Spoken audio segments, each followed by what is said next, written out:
మీరు ఇట్లా మాట్లాడి అసెంబ్లీలో ఇంకా సామాన్యుడి గొంతు సమస్య నేను ఏం మాట్లాడుతున్నా అధ్యక్ష 15 సంవత్సరాలైంది అధ్యక్ష లక్కంపల్లి సెజ్ అయ్యి లక్కంపల్లి సెజ్ ఒక్క ఇండస్ట్రీ రావట్లేదు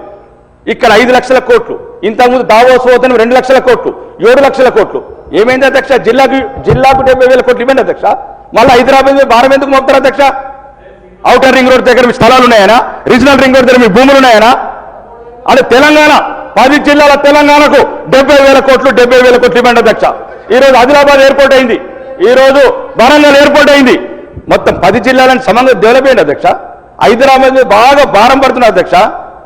ఏ జిల్లా వాళ్ళు ఉంటారు అధ్యక్ష ఆడు 20,000 జీతం చేసి 5,000 రూపాయలు కంపు రూమ్లో ఎందుకు ఉండాలి సార్ ఇక్కడ అధ్యక్ష వరంగల్ ఉండని కరీంనగర్ ఉండని ఉన్నందుకు ఉండని ఇప్పుడు మీరే అంటూ నిన్న గౌరవనీయ ముఖ్యమంత్రి అన్నారు 3,78,00,000 పాపులేషన్ ఔటర్ రింగ్ రోడ్ లోపల అధ్యక్ష 1,34,00,000 మందిలోని గౌరవనీయ ముఖ్యమంత్రి అంటున్నారు 20 ఏళ్లలో 75% పాపులేషన్ మళ్ళీ హైదరాబాద్ అర్బనైజ్ అవుతుంటారు మరి ఇంకెక్కడున్నాయి అధ్యక్ష సౌకర్యాలు మనం ఎక్కడో చోట కట్టడి చేయాలి అధ్యక్ష ఉదాహరణకు హైదరాబాద్ నుంచి ఒక చెప్తున్నా అధ్యక్ష ఎక్కడికి వెళ్ళినా 2 గంటల ప్రయాణం అధ్యక్ష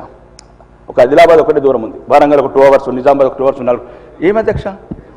లండన్కి వెళ్ళి వచ్చినోడికి హైదరాబాద్ దగ్గర అవుతుంది 4 దూరం అవుతుంది అధ్యక్ష ఒక్క నిమిషం అండి మీరు మాట్లాడండి నేను ఏమంటున్నాను కొద్దిగా ప్రజల సమస్యలు ఒక 2 నిమిషాలు అవకాశం ఎట్లా నీళ్ళు లేరు కదా అధ్యక్ష అలా టైం అలా కళ్ళల్లో మంటలు ఉన్నాయో కడుపులో ఏమున్నాయో అది తర్వాత చూద్దరు కానీ